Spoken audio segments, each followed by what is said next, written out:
things, let's go. That's it. Love you guys. Let's go. Gang on me, gang on three. 1, 2, 3. Gang.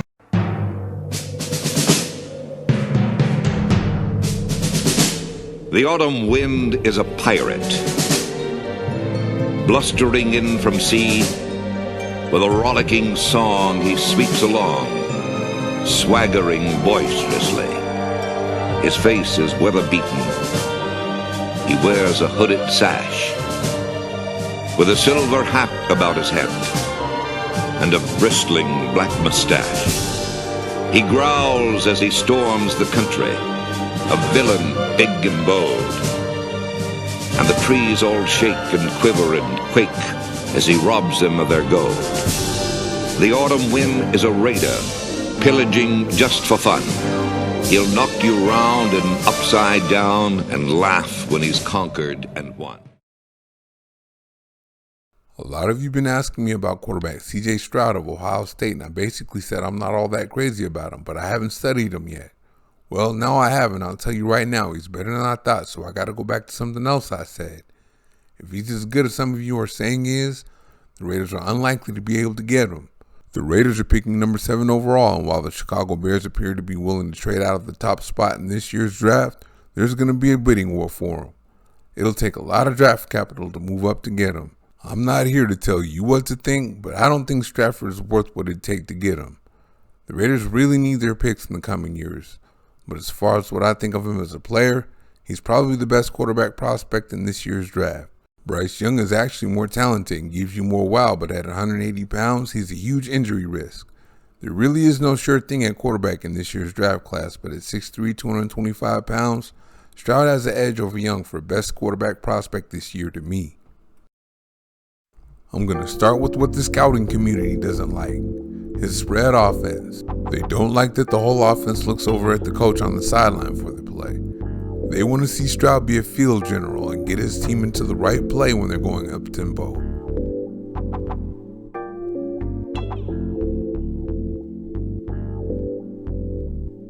They also want to see more tight coverage, tight windows throws. They say Stroud's receivers are always running wide open, and that's true, but he makes those throws when he has to. More on that later. Bad I see is sometimes he likes to play that Patrick Mahomes hero ball and it doesn't work out for him. You can coach that though. And then there are times he thinks he can fit a ball into a place that he can't fit it into, and it's intercepted.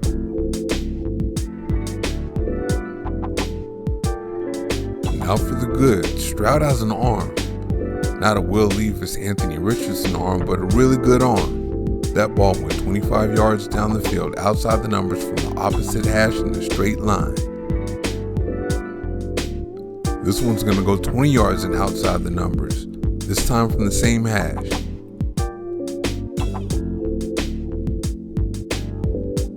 Here's another 20 from the same hash. This is shot though.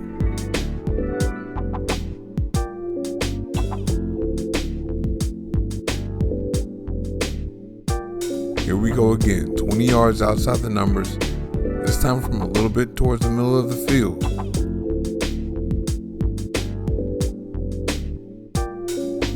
And this one goes the same distance from the same hash, and it has some zip on it. Those routes that break at 20 yards aren't for all quarterbacks. And now we move on to accuracy, and Stroud has that. On those short to intermediate routes, his receivers don't break stride and they have something to run with after the catch. You want to know why he has receivers getting wide open? He has Marvin Harrison Jr. on his team. You remember his dad from the Indianapolis Colts. But again, when they're open like that, he puts it on them in stride so they can do something with it after the catch, like here.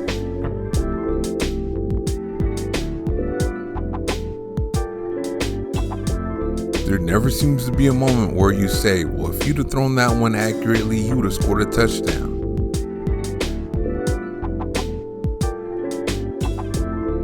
He gets it to his receivers just how they need it, so all they have to do is focus on turning up the field and getting yards. And in this case, a touchdown. Now, he didn't have to throw into tight windows that often at Ohio State, but when he had to, he did.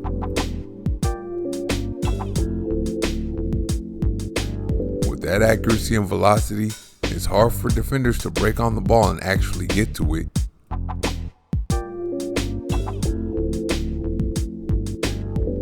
Here's one away from the trailing defender and not close to the defender up ahead.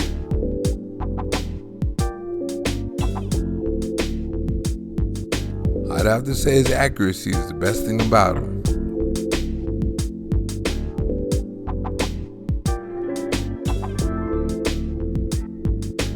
He's going to drop this one in over a crowd and over a guy that jumped and just couldn't get it.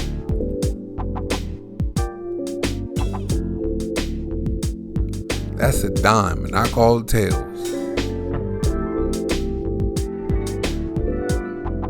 That accuracy is also there when he's throwing into tight man coverage. Look at this throw.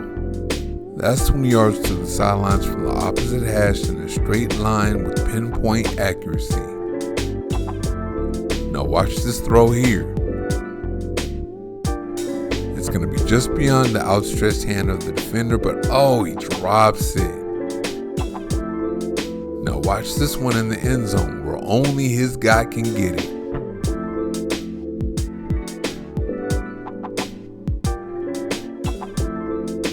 He had a little margin for error on this one, but he got it in there.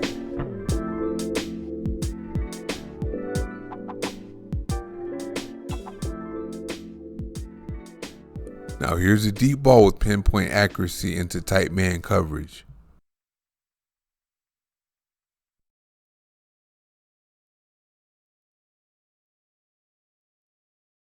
Speaking of deep balls, Stroud throws an accurate one.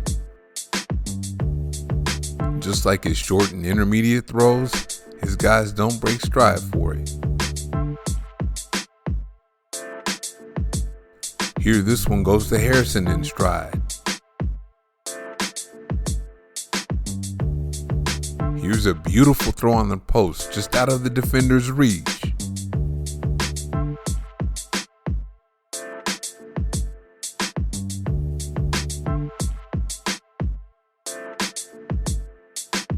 And here goes Harrison again.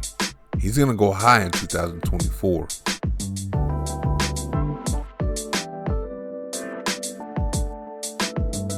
Oh, you gotta love this one.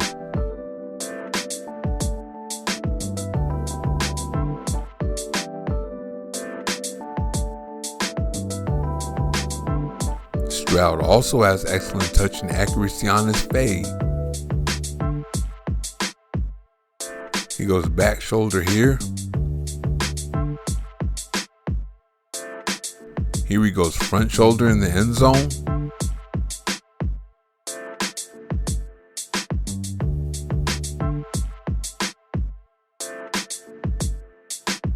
Here he throws a strike and Harrison goes over his man.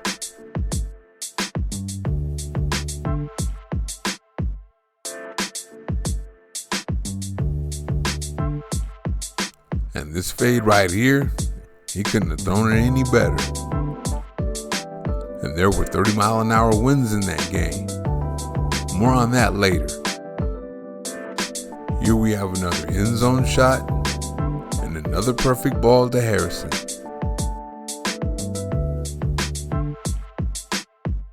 I will say this, if Stroud replaces Carr, he'll be better than Carr in bad weather day one. Carr doesn't know how to play in bad weather. He lobs the ball up and lets the wind take it. That's because he throws the ball too high. Stroud drives the ball lower so it has a better chance to reach its target.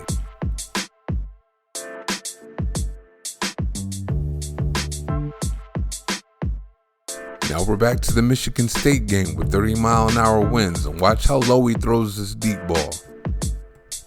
The higher you throw the ball in wind, there's more of a chance that wind takes the ball to where you don't want it, so it's best to throw it lower.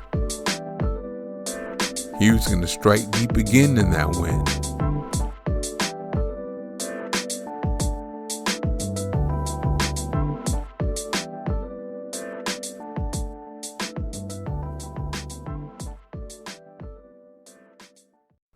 One thing Stroud doesn't get credit for is his pocket presence. He can slide in the pocket to avoid the rush.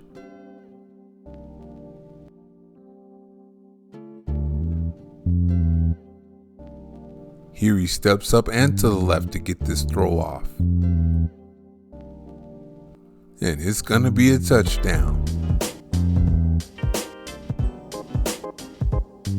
Now watch him make Jalen Carter miss in the pocket here. Oh, and that ball still has something on it too. Here he knows the blitz is coming, so he fades a little right in this drop and throws the ball right where the blitzer came from.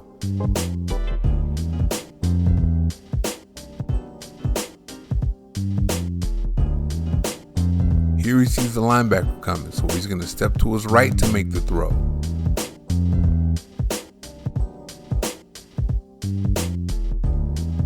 There are some people that said Stroud isn't a mobile quarterback. He's a spread option quarterback. Where did they get that from? I get it, he doesn't have big statistics running the ball, but he does damage when he pulls that thing out on the spread option. He can also do damage scrambling when the rush comes. Slips out the back door on Georgia there.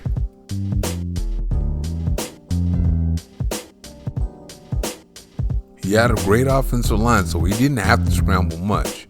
But when Georgia brought that heat to him, he got up out of that pocket.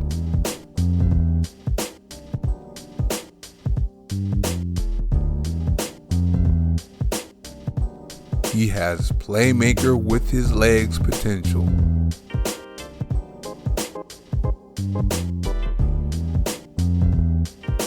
Look at this, he's gonna just step out of bounds. He would have took that to the house. He can also hit his targets on the run. He can make that tough throw while running to his left.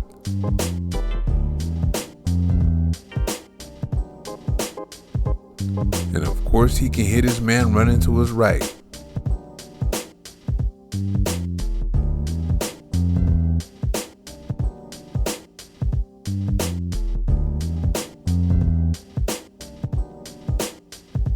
He can weave through traffic, breaking tackles, and get one off.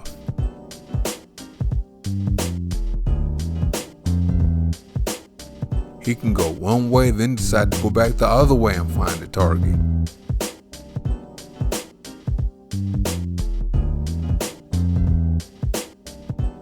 He can run to his right and make that throw across his body toward the middle of the field that no one recommends.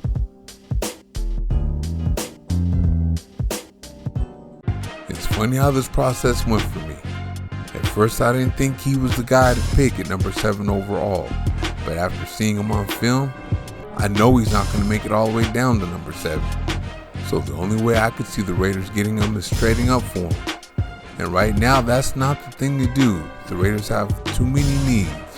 The Raiders have to protect him and play defense for him. But it can work with him, running back Josh Jacobs, receiver Devontae Adams, slot receiver Hunter Renfrow, and tight end Darren Waller. I don't know. Maybe if they get a good free agent haul, they can make the trade up for him. What do you think? Thank you for watching. See you next time.